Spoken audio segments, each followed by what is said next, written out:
I encourage you, if you are sitting on an idea, whether it's on your laptop, whether it's in your garage, whether it's in your basement, whether it's in the back of your car, give it a shot, right? And the best advice I ever received, find out if your product can sell. Don't let anybody talk you out of it. Give it a chance, try, make it happen. This is our greatest asset as a nation, and one that we have to continue to encourage.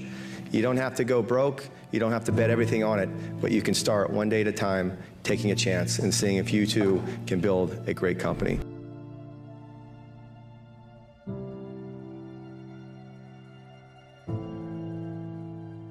If you're an entrepreneur, think about what would you be so passionate about doing that you'd be happy doing it for 10 years, even if you never made a dime from it. And if you have employees, think about what's the larger vision and greater purpose in their work beyond just money or profits or being number one in a market. Don't allow anyone, friend, family, acquaintance, teachers, whoever it is, don't allow anyone to tell you that what you are dreaming for yourself and your family is not possible. It is possible. Don't be one of those people 20 years from now are going to be walking around in a 9-to-5 job, miserable and angry and bitter. So many things go wrong when you're starting a company, and often I think people ask, what mistakes should you avoid making? And my answer to that question is don't even bother trying to avoid mistakes, because you're going to make tons of mistakes, right? And the important thing is actually learning quickly from whatever mistakes you make and not giving up, right? And I mean, there are things every single year of Facebook's existence that could have killed us or made it so that it just seemed like moving forward and making a lot of progress just seemed intractable. But you just kind of bounce back and you learn, and nothing is impossible. You just have to kind of keep running through the walls. You see, the difference between a school teacher and an entrepreneur. In school, they punish you for making mistakes. Entrepreneurs know you're not going to learn anything unless you make a mistake. So I've made so many mistakes. I mean, last year I made a lot of mistakes. But each mistake I make, I get smarter. It's like standing up and falling down, standing up and falling down. It's like learning a language. You make a lot of mistakes. It's like riding a bicycle. It's like flying a plane. You make a lot of mistakes. And hopefully you live through it.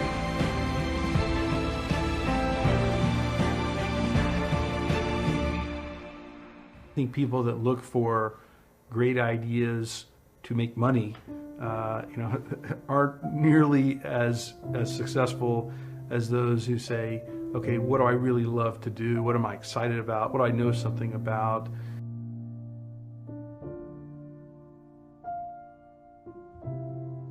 And don't let people who you may respect and who you believe know what they're talking about, don't let them tell you it can't be done. Because often they will tell you it can't be done, and it's just because they don't have the courage to try it.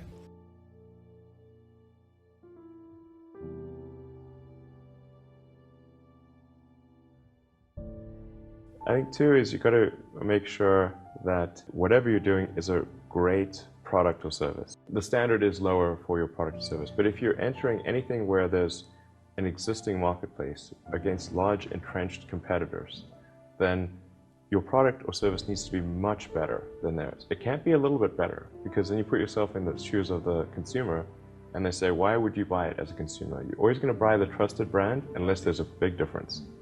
So a lot of times, entrepreneur will come up with something which is only slightly better.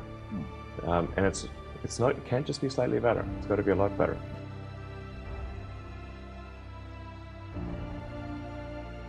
The thing about being an entrepreneur is it's just all to you. A lot of people like to make excuses. I don't have connections, I don't have money, I don't have this, but if you find something that you like to do or love to do, be great at it and see if you can turn it into a business. In worst case, you're going to have fun doing what it is you love to do. In best case, you can turn it into a business. I'm just not big on excuses. I just think if you really, everybody has that opportunity to go for it. They just got to do it. I'm going to put the vast majority of my energy, attention, and dollars into building a great product or service, and put a smaller amount into shouting about it, marketing it. Because I know if I build a great product or service, My customers will tell each other. You have to mix in some patience with that. I've said for years that you have to celebrate your victories and really celebrate your mistakes.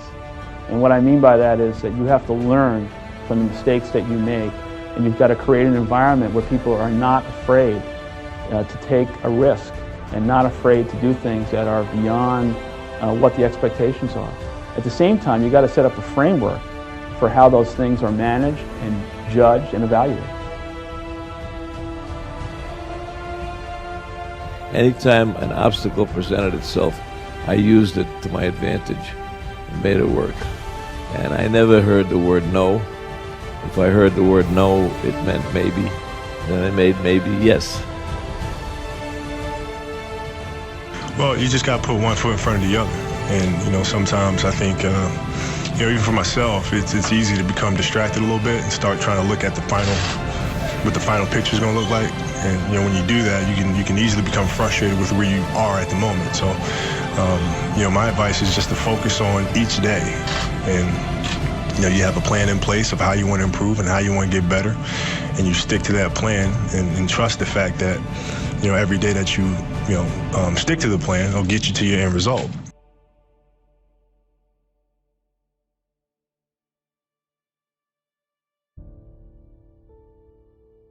Don't necessarily think that you have to have the home run and the huge Apple computer on your first start.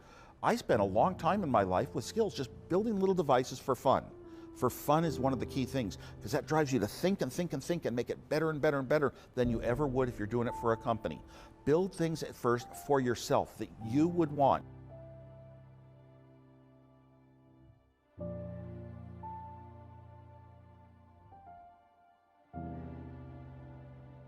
I know that the time is now. The right time is always now. So I had to do it. That's how I feel about risk in general. And that's what the struggle has always been for me, is like identifying risk, identifying fear, and then just smashing through it. Because a fear is looking back and wishing that I had done these things. The most dangerous thing you can do in your career, the most dangerous thing you can do in life is play it safe.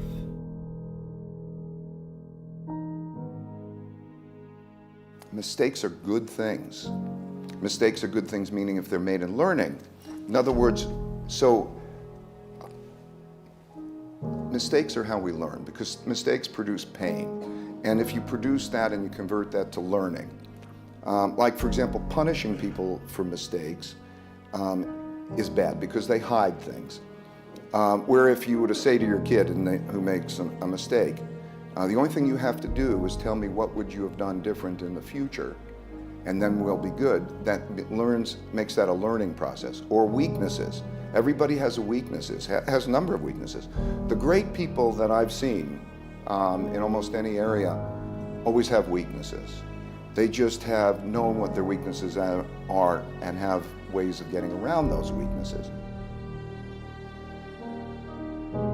Everybody's got will, and everybody's got dreams, and everybody's got aspirations, but it's only the people that really put in the time that get there. And I think I learned most that despite any setbacks, that if I just keep on grinding, I keep on working, that I usually can outwork people. And then, I also learned that no matter how many times you fail, it really doesn't matter. All it takes is one hit, and then everybody can call you an overnight success.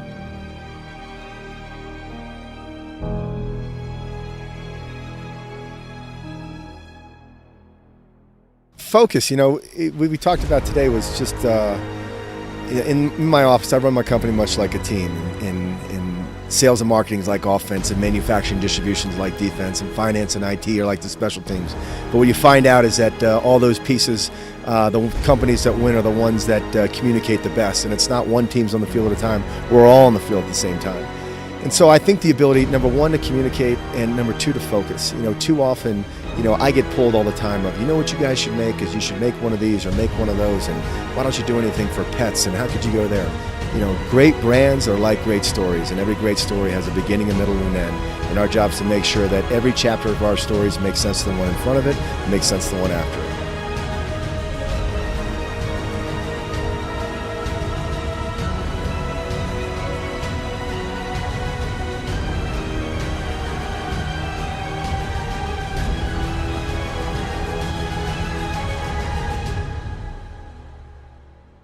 focus on signal over noise.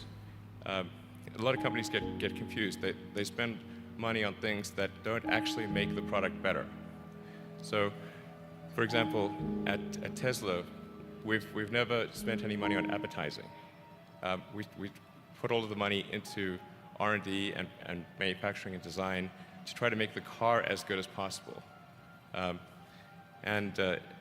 think that's the way to go. So for any given company, just keep thinking about, are these efforts that people are expending, are they resulting in a better product or service? And if they're not, stop those efforts. So if you're a true entrepreneur, if you're sitting here like, no, I'm entrepreneur, I'm not just in the class, you need to seriously concentrate on where we are at this exact moment in the market and recognize how fruitful it is for you, how much of an advantage you have, and you may want to seriously consider and take advantage of it, because it could really go away in a second, and then you've got to wait like, if it collapses tomorrow, if there's a bubble burst, you're gonna have to wait 3 to 5 years to get your shot.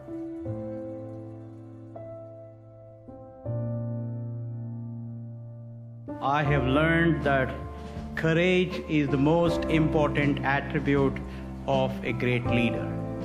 Courage to dream big, courage of conviction, courage to take bold decisions, courage to go against conventional wisdom, and courage to travel the road less traveled.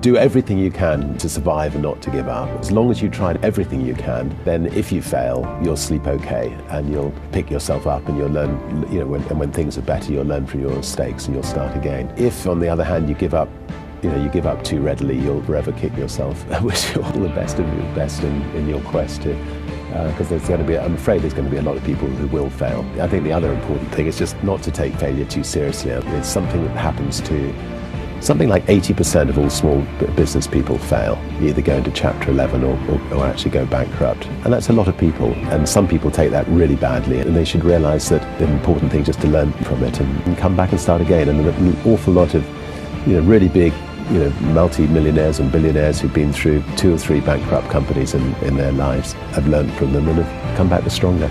Don't be embarrassed about your failure as long as you've tried everything you can to avoid it. Don't take it too personally.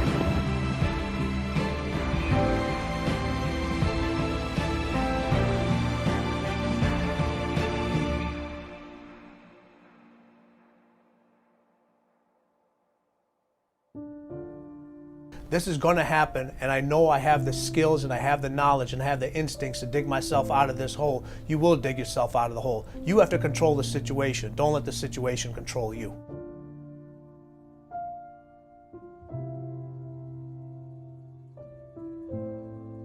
So, speaking of excuses, one of my other favorite ones is no excuses. No victim mentality. The world owes you nothing. The world might come help you, but I wouldn't count on it. And if you start from the feeling that you need the world to participate in order for you to be successful at taking on this new thing that you're considering doing, you're right to be scared. It might. I wouldn't count on it though. But if you start from the perspective that the world owes you nothing, which it doesn't, and that it is not likely to bring you any particular help, you have nothing to lose. Because really, isn't that, for every one of the people you brought onto your team, isn't that how you want them to feel when they report to you? You don't want excuses. That doesn't mean that you can't fail or that they can't ever fail. But right when you're starting, you have nothing to lose, right? When you're a huge company, you can spend 99% of your time worrying how not to mess up the billion-dollar-a-year money hose you've created. But you don't have a billion-dollar-a-year money hose right now. You have nothing.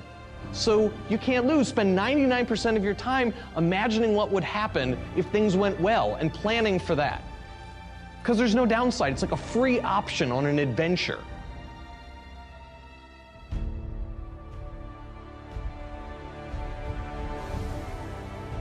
Okay? The secret is a load of crap, okay? Do I believe in manifestation? Yeah!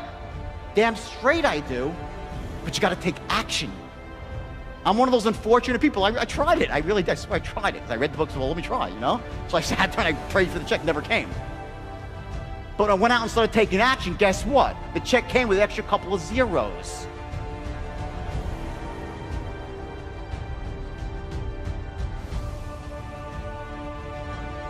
You got to have a vision for what it is you really, truly want.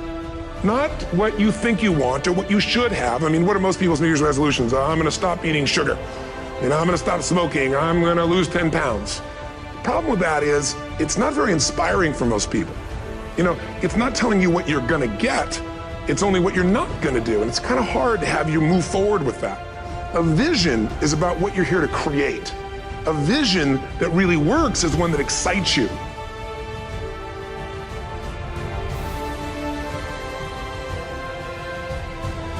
The two things we really zero in on people are, two things. They sound simple, they end up being very difficult. Courage and genius. Courage is the one we talk about a lot because it's the one that people can learn. Courage, which is to say not giving up in the face of adversity. Just being absolutely determined to succeed, is something that you can like force yourself to do. It can be very painful. You can force yourself to do it. The genius part is a little bit hard to force yourself to do. Courage without genius might not get you where you need to go, but genius without courage almost certainly won't.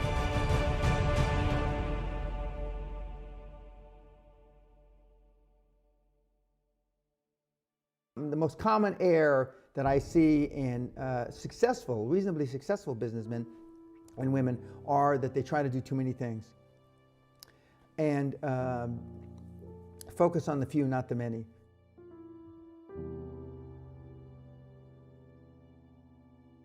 The great companies had a vision that had a higher purpose beyond just money or profits or being number one in a market. And kind of the irony there is that by not making profits the number one priority of the company or the higher purpose of the company, it actually enabled these companies to generate more profits in the long term. So sometimes when I speak at entrepreneur conferences, I get asked, what's a good market to go into where it can make a lot of money? And my response to them is, instead of thinking about where you can make a lot of money, think about what are you so passionate about doing that you'd be happy doing it for 10 years, and even if you never made a dime, and that's what you should be doing. And kind of the ironic thing is the money will actually follow. So we've all heard of Craigslist. He didn't set out to make money. He was passionate about the community, and now it's one of the top trafficked websites on the internet. So I like to say chase the vision, not the money.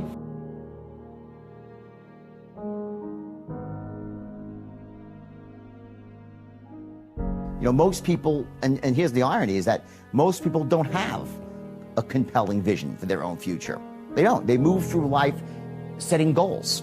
And goals have no power. We're at this point, goals had power in 1959 when Earl Nightingale came with this idea of goal setting, and everyone's like, wow, I'm a goal-oriented person. And that was great. And it worked for like 20 years. Everyone set goals and they got results. But then all of a sudden, you set goals, and sometimes you hit them, sometimes you don't. Most times you don't.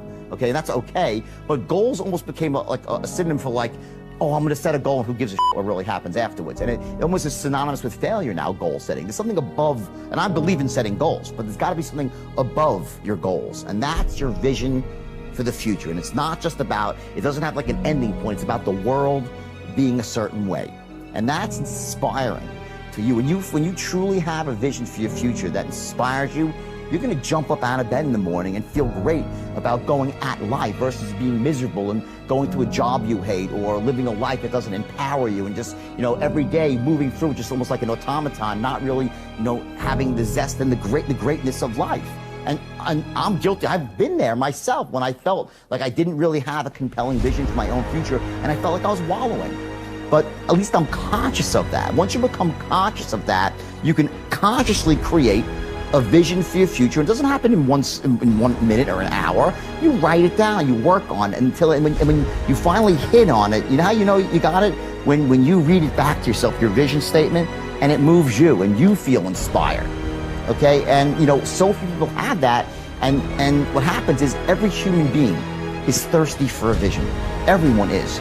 And so few people have, and so what they do, they gravitate towards someone who has a vision for the future. They want to be a part of a vision. Part of being a great entrepreneur is having that vision, being able to create the vision, and then sell that vision to other people, to get them to want to be inspired, to buy into it, to put in their time, their hard work, their elbow grease, to help you achieve your vision. If you're a smart one, then you spread the wealth around, and it's a win-win for everybody.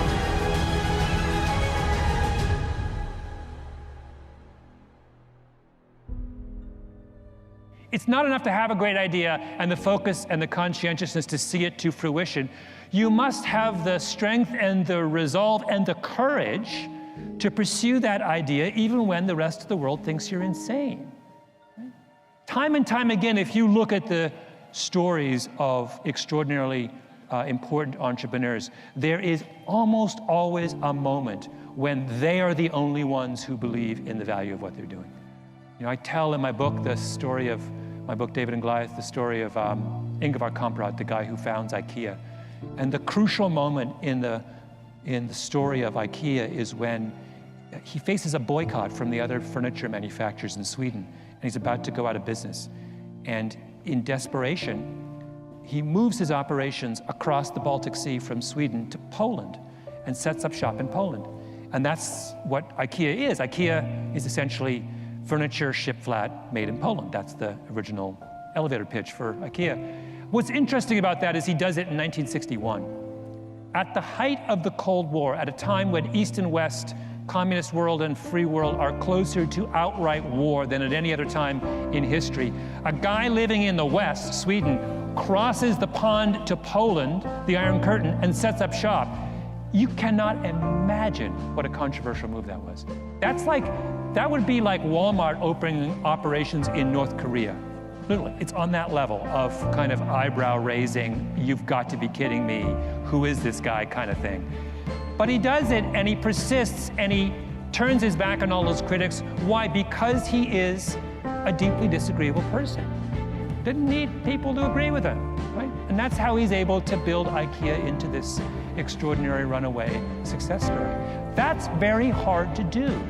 As human beings, we are hardwired to want the approval of our peers.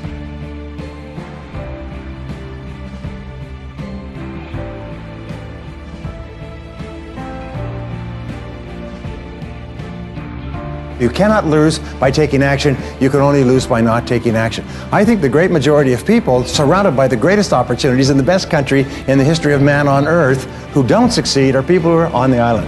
You've always got a reason for not taking action. And if you delay taking action repeatedly over and over again, you develop the habit of never taking action. You get to develop the habit of procrastinating and holding back and so on.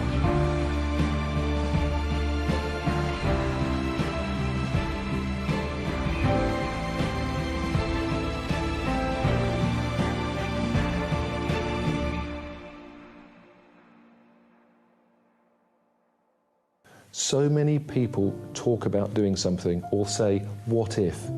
They don't actually get up and do it. Taking action is really, really important. In 1998, when I was working for another company, I was umming and ahhing of whether to set up my own business. I didn't have a lot of money, but I decided to take action and I decided to do it. But I did it in a very planned way. I knew exactly what I was going to do. I knew exactly what I wanted to achieve. But the most important thing, I took action. Within 2 or 3 years, I was a millionaire again. Probably the best thing that I ever did. So taking action is absolutely vital.